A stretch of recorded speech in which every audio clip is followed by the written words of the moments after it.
सद्गुरुदेव भगवान की जय। श्री मौनी बाबा भगवान की जय। शिवोहम शिवोहम शिवोहम।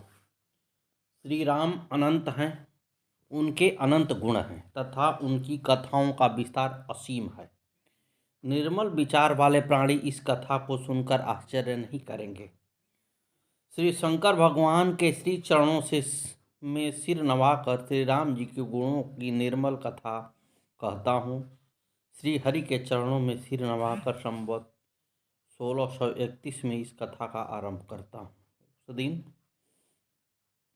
नौमी भौम भार मधुमाशा, अवधपुरी यह चरित प्रकाशा।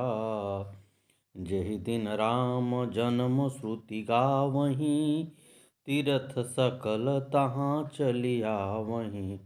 चैत मास की नौमी तिथि मंगलवार को श्री अयोध्या जी में यह चरित्र प्रकाशित हुआ। जिस दिन श्री राम जी का जन्म होता है, वेद कहते हैं कि उस दिन सारे तीर्थ वहाँ श्री अयोध्या जी में चले जाते हैं। रामचरितमानस को कानों से सुनते ही शांति मिलती है। 7 कांड की इस मानस की 7 सीढ़ियाँ हैं। ज्ञान रूपी नेत्रों से देखकर मन प्रसन्न हो जाता है। भगवान की महिमा का वर्णन अगाध गहराई है। राम जी और सीता जी का यह सुंदर जल है। छंद सोरठा और दोहे ही बहुरंगे कमल हैं। अर्थ धर्म काम और मोक्ष ये चारों ज्ञान विज्ञान विचार के कहना। काव्य के 9 रस जप तप योग और वैराग्य के प्रसंग सरोवर के जलधर जीव हैं। पूर्ण आत्माओं से संतों और राम नाम के गुणों के ज्ञान ही जल पक्षी है। संतों की सभा चारों ओर अमराई है और श्रद्धा वसंत ऋतु के समान है। नाना प्रकार से भक्ति का निरूपण और क्षमा दया तथा दम लताओं के मंडप हैं। मन का निग्रह यम अहिंसा सत्य अस्तेय ब्रह्मचर्य और अपरिग्रह नियम शौच संतोष तप स्वाध्याय और ईश्वर प्राणिधान ही उनके फूल हैं। श्री हरि ने चरणों का प्रेम ही इस ज्ञान रूपी फल का रस है। जो प्राणी इस रसमयी राम कथा रामायण को सुनते हैं धन्य हो जाते हैं। ये पठन्ति सदा आख्यानं भक्तं श्रुण्वन्ति ये नराः, गंगा स्नानाक्षत गुणं तेषां संजायते फलम्। जो मनुष्य सदा भक्ति भाव से रामायण कथा को पढ़ते और सुनते हैं, उन्हें गंगा स्नान की अपेक्षा 100 गुना पुण्य फल मिलता है। रामचरितमानस की अन्य कथाएं इसमें तोते और कोयल हैं। पुलक वाटिका बागवन सुख सुबिहंग बिहारु, माली सुमन स्नेह जल सिंचत लोचन चारु। कथा में जो रोमांच होता है वही वाटिका बाग और वन है, और जो सुख होता है वही सुंदर पक्षियों का विहार है। निर्मल मन ही माली है, जो प्रेम रूपी जल से सुंदर सुंदर नेत्रों से सींचता है। जो लोग इस चरित्र को सावधानी से गाते हैं वह इस तालाब के चतुर रक्षक हैं।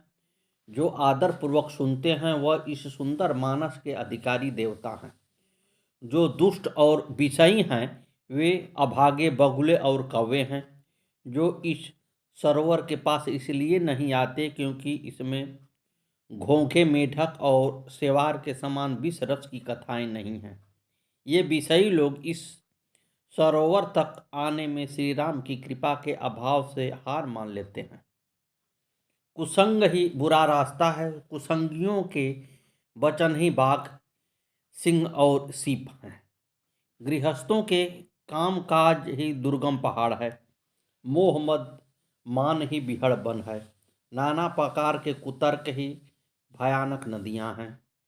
जिसके पास श्रद्धा रूपी राह खर्च नहीं है, संतों का साथ नहीं है, जिन्हें रघुनाथ जी के प्रिय नहीं, उनके लिए मानस अगम है। यदि कोई कष्ट उठाकर वहां पहुंच भी जाता है तो जहां जाते ही उसे नींद आ जाती है। मूर्खता रूपी जाड़ा लगने के कारण वह अभागा स्नान भी नहीं कर पाता है। सद्गुरुदेव भगवान की जय। करि न जाय सरमज्जन पाना, फिर आइब समेत अभिमाना। जौ बहोरी कोई पूछन आवा, सर निंदा करिता ही बुझावा। उससे उस सरोवर स्नान और उनका जलपान तो किया नहीं जाता, वह अभिमान सहित लौट आते हैं। फिर यदि कोई उनसे वहाँ का हाल पूछने जाता है तो वह अपने अभाग्य की बात न कहकर सरोवर की निंदा करके उसे समझाते हैं। रोम रोम हनुमंत का बोले, श्री राम जय जय राम।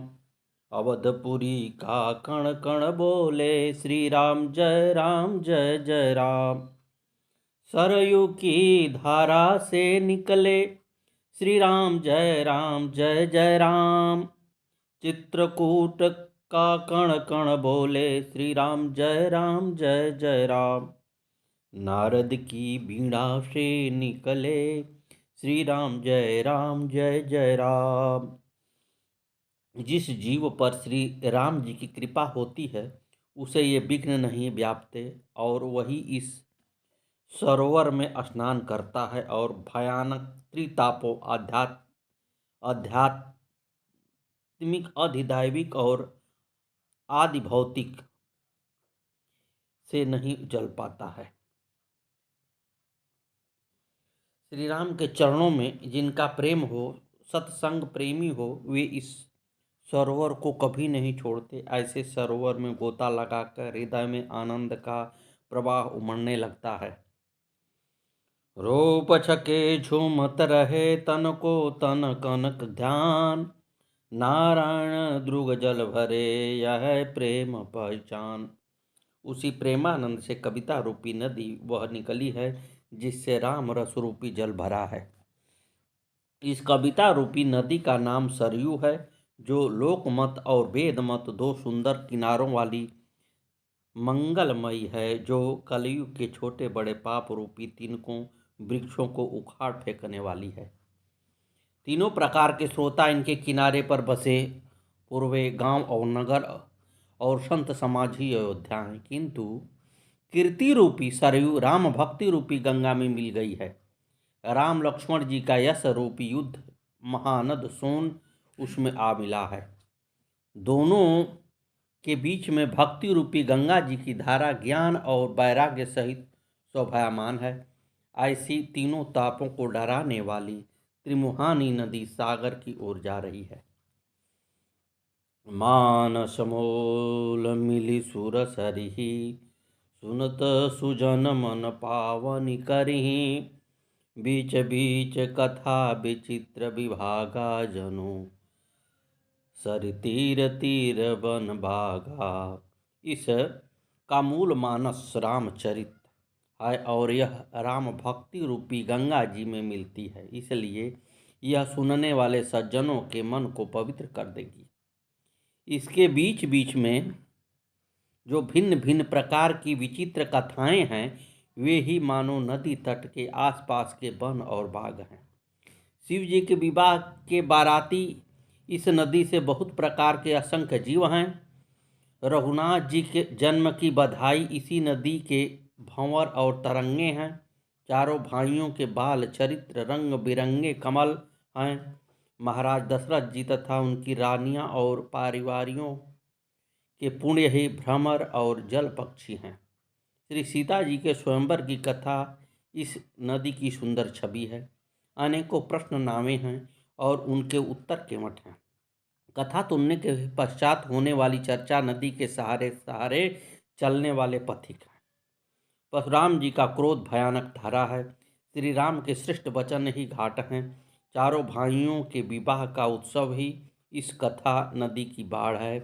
जो कहने सुनने में हर्षित होते हैं वे वही पुण्यात्मा पुरुष इस नदी में नहाते हैं। सद्गुरुदेव भगवान की जय। राम तिलक हित मंगल साजा, परव जोग जनु जुरे समाजा। काई कुमति के कई केरी, परिजासु फल विपत्ति घनेरी। श्री रामचंद्र जी के राज तिलक के लिए जो मंगल साज सजाया गया, वही मानो पर्व के समय इस नदी पर यात्रियों के समूह इकट्ठे हुए हैं। कैकेयी की कुबुद्धि ही इस नदी में काई है, जिसके फलस्वरूप बड़ी भारी विपत्ति आ पड़ी। श्री भरत जी का चरित्र नदी तट पर किया जाने वाला जप यज्ञ है। कलयुग के पापों और दुष्टों का जो वर्णन है वह इन नदी के कीचड़ है। यह नदी 6 ऋतुओं से सुंदर है। शिव विवाह हेमंत, श्री राम जन्म शिशिर ऋतु, श्री राम जी का विवाह बसंत ऋतु, श्री राम वनवास ग्रीष्म ऋतु और मार्ग की कथा ही धूप और लू है। राक्षसों के साथ युद्ध वर्षा ऋतु है। श्री राम जी के राज्य का सुख ही शरद ऋतु है। श्री सीता जी के गुणों की कथा ही निर्मल अनुपम जल है। श्री भरत जी का स्वभाव ही शीतलता है। चारों भाइयों का परस्पर हाव भाव, प्रेमालाप और हंसना इस जल की मधुरता है। मेरा अर्थ भाव जल का हल्कापन है। इससे आशा रूपी प्यास शांत होती है और मन का मैल साफ हो जाता है। यह जल राम प्रेम को पुष्ट करता है, पापों की ग्लानि को हर लेता है, संसार के जन्म मृत्यु रूपी श्रम को सोख लेता है, पाप ताप दरिद्रता और दोषों को नष्ट करता है। यह जल काम क्रोध मद और मोह का नाश है, ज्ञान विज्ञान को बढ़ाने वाला है। इसमें आदर पूर्वक स्नान करने से और पीने से सभी पाप ताप मिट जाते हैं। जिन्हें बारी न मानस धोए, ते कायर कलिकाल बिगोए, त्रिसित निरखी रविकर भव बारी, फिरी हहि मृग जिमि जीव दुखारी। जिन्होंने इस राम सुअस रूपी जल से अपने हृदय को नहीं धोया, वे कायर कलिकाल के द्वारा ठगे गए। जैसे प्यासा हिरण सूर्य की किरणों के रेत पर पड़ने से उत्पन्न हुए जल के ब्रह्म को वास्तविक जल समझकर पीने को दौड़ता है और जल न पाकर दुखी होता है, वैसे ही वे कलयुग में ठगे हुए जीव भी विषयों के पीछे भटक कर दुखी होते हैं। अपनी बुद्धि के अनुसार इस सुंदर जल के गुणों के विचार कर उसमें अपने मन को स्नान कराकर श्री भवानी शंकर जी का ध्यान करके कवि तुलसीदास जी सुंदर कथा कहते हैं। जो इसका 9 बार पठन पाठन व श्रवण करेगा धन्य हो जाएगा। कथा कहने वाला भी धन्य है। रामायण परो नित्यं गंगा स्नान परायण, धर्ममार प्रवक्तारो मुक्ता एव न संशयः। जो प्रतिदिन रामायण का पाठ अथवा श्रवण करता है, गंगा नहाता है, वह धर्म मार्ग का उपदेश देता है। ऐसे लोग संसार सागर से मुक्त ही हैं, इसमें संशय नहीं है। श्री तुलसीदास जी इस पावन कथा का शुभारंभ तीर्थराज प्रयाग के प्रांगण में करके वर्णन करने लगे। प्रयागराज में श्री राम के परम भक्त श्री भरद्वाज जी, जो परमार्थी तपस्वी और जितेंद्रिय हैं, ऐसा भक्ति में लीन रहते हुए निवास करते हैं। माघम करगत रवि जब होई, तीर्थपति आव सब कोई, देव दनुज किन्नर नर श्रेणी, सादर मज्जहि सकल त्रिवेणी। माघ में जब सूर्य मकर राशि पर आते हैं, तब सब लोग तीर्थराज प्रयाग में आते हैं। देवता, दैत्य, किन्नर और मनुष्य के समूह सब आदर पूर्वक त्रिवेणी में स्नान करते हैं। भरद्वाज जी का आश्रम परम रमणीय और श्रेष्ठ मुनियों के मन को भाने वाला है। सभी प्रातःकाल उत्साह पूर्वक स्नान करते हैं। तदंतर परस्पर भगवान के गुणों की कथाएं कहते हैं। इसी क्रम में 1 महीने भर स्नान करके अपने अपने आश्रमों को चले जाते हैं। एक बार भरी मकर नहाए, सब मुनि आश्रम सिधाए, याज्ञवल्क्य मुनि परम विवेकी, भरद्वाज राखे पद टेकी। एक बार पूरे मकर भर स्नान करके जब मुनीश्वर अपने अपने आश्रम को लौट गए, परम ज्ञानी याज्ञवल्क्य मुनि को चरण पकड़कर भरद्वाज जी ने रख लिया। आदर पूर्वक उनके चरण कमल धोए और पवित्र आसन पर बिठाकर आदर सत्कार करके कहने लगे, हे नाथ, आप वेद तत्व जानने वाले और विद्वानों में श्रेष्ठ राम भक्त हैं। मेरे मन के संदेह को दूर करने की कृपा करें। मुझे भय भी लग रहा है कि कहीं आप यह न समझ लें कि मेरी परीक्षा ले रहा है। हे नाथ, आप कृपा करके मेरे अज्ञान का नाश कीजिए। जिन श्री राम के तथा उनके नाम का संतों, पुराणों और उपनिषदों में गान किया है, भगवान शंभु निरंतर राम नाम का जप करते रहते हैं। मैं आपसे पूछता हूँ कि वे राम कौन हैं? एक राम तो अवध नरेश दशरथ जी के पुत्र हैं। उनका चरित्र सारा संसार जानता है। उन्हें स्त्री के वियोग में कष्ट उठाया और क्रोध करके युद्ध में रावण को मार डाला। हे स्वामी, शंकर जी जिनको जपते हैं, ये वही राम हैं या और कोई दूसरे हैं? आप सर्वज्ञ हैं, जैसे मेरा संशय मिट जाए आप उसी कथा को विस्तार पूर्वक विचार कर कहिए। आप सब कुछ जानते हैं और सत्य के धाम हैं। याज्ञवल्क्य जी कहने लगे, हे भरद्वाज जी, आप रघुनाथ जी की प्रभुता को जानने वाले मन, वचन और कर्म से राम के भक्त हो। आपकी चतुराई को मैं समझ गया हूँ। आप श्री राम जी के रहस्यमय गुणों को सुनना चाहते हो, इसी से ऐसा प्रश्न किया है। हे तात, आप आदर पूर्वक मन लगाकर पतित पावनी श्री राम कथा का श्रवण करें। एक बार त्रेता युग माही, शंभु गए कुंभज ऋषि पाही। संग सती जग जननी भवानी, पूजे ऋषि अखिलेश्वर जानी। एक बार त्रेता युग में शिवजी अगस्त्य ऋषि के पास गए। उनके साथ जगत जननी भवानी सती थी। ऋषि ने संपूर्ण जगत के ईश्वर जानकर उनका पूजन किया। मुनिवर अगस्त्य जी ने विस्तार से राम कथा सुनाई, जिसे शंकर जी ने आनंदित होकर श्रवण किया। फिर शिव जी ने ऋषि के पूछने पर भक्ति का निरूपण किया। रघुनाथ जी के गुणों का कथाएं कहते सुनते कुछ दिन वहीं रहे। तदंतर मुनि से विदा मांगकर सती के साथ कैलाश चले आए। उन्हीं भगवान शिव ने श्री राम के प्रभाव के द्वारा ही काशी में मरने वालों को संसार सागर से मुक्त होने का मार्ग प्रशस्त किया है। संसार में जो प्राणी श्री राम कथा का श्रवण और राम नाम संकीर्तन का आश्रय लेता है, वह सदैव प्रसन्न रहते हैं। वाल्मीकि रामायण में कहा गया है कि यह इदं पुण्यमाख्यानं सर्व पाप प्रणाशनम वाक्चयेक्ष सूर्याद्वापि राम भक्तश्च जायते है। यह पवित्र आख्यान समस्त पापों का नाश करने वाला है। जो इसे बाँचता अथवा सुनता है, वह भगवान श्री राम का भक्त होता है। इस प्रकार प्रयागराज में संतों का समागम प्रवचन हुआ। रहनु सदा एकांत, को पुनि भजनो भगवंत। कथन श्रवण अद्वैत को, यही मतो है संत। यही मतो है संत तत्व को चिंतन करनो। प्रत्येक ब्रह्म अभिन्न सदा उर अंतर धननो। कह गिरिधर कबीराय, वचन दुर्जन को सहनो।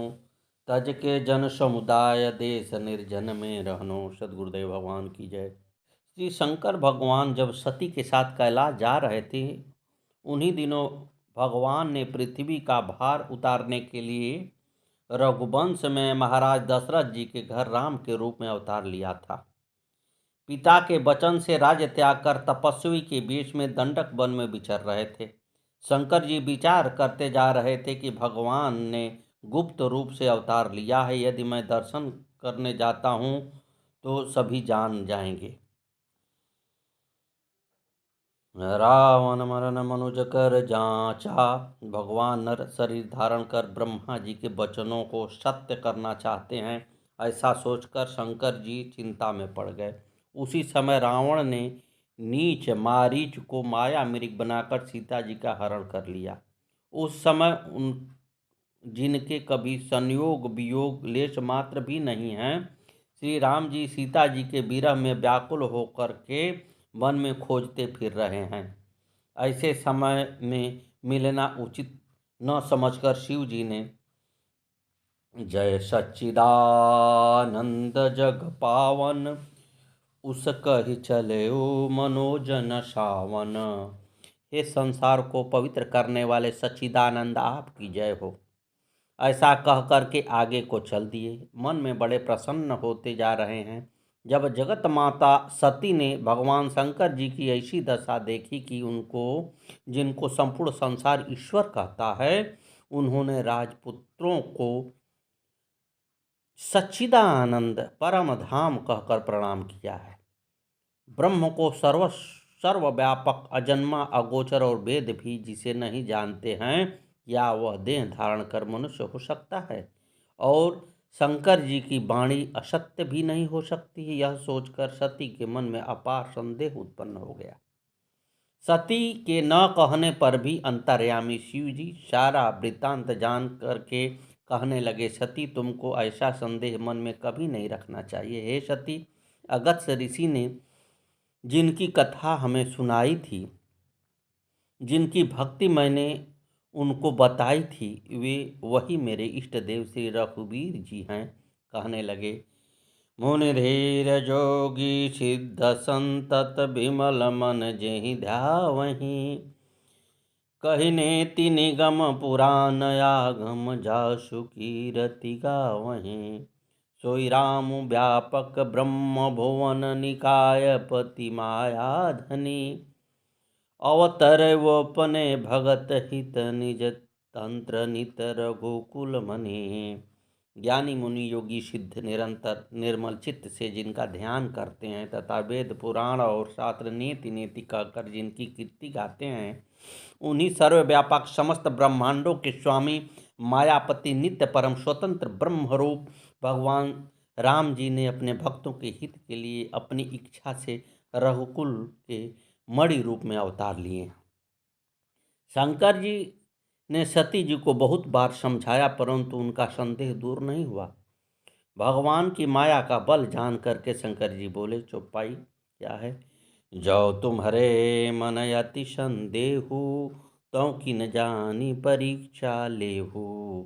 जैसे ही तुम्हारा संदेह दूर हो, वैसे ही परीक्षा कर मेरे पास आ जाना, तब तक मैं इसी बट की छाया में बैठा।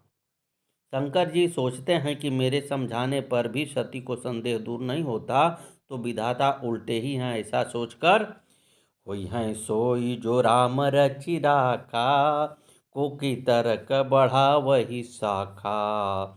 अस कही लगे जपन हरि नामा, गई सती जहाँ प्रभु सुख धामा। जो कुछ राम ने रच रखा है वही होगा, तर्क करके कौन विस्तार बढ़ावे। मन में ऐसा कहकर शिव जी भगवान श्री हरि का नाम जपने लगे और सती जी वहाँ गई जहाँ सुख के धाम प्रभु श्री राम जी थे। सती ने सोचा, विचार कर सीता जी का रूप बनाकर उसी रास्ते में जाकर बैठ गई।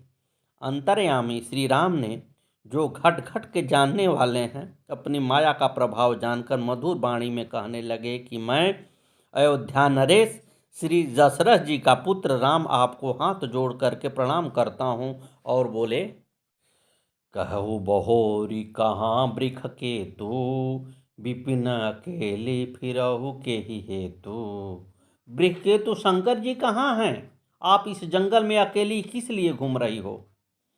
श्री राम जी की कोमल और रहस्यमय वचनों को सुनकर बड़ा संकोच हुआ। वे चिंतित मन से शिव जी के पास चली। सोचती आई, मैंने शंकर जी का कहना नहीं माना, अब उनको जाकर क्या उत्तर दूंगी। श्री राम जी ने सती के व्यग्र चित्र को देखकर अपना प्रभाव दिखाया। अब सती को आगे श्री राम, सीता जी और लक्ष्मण मार्ग में जाते दिखे, पीछे भी दिखाई दिए।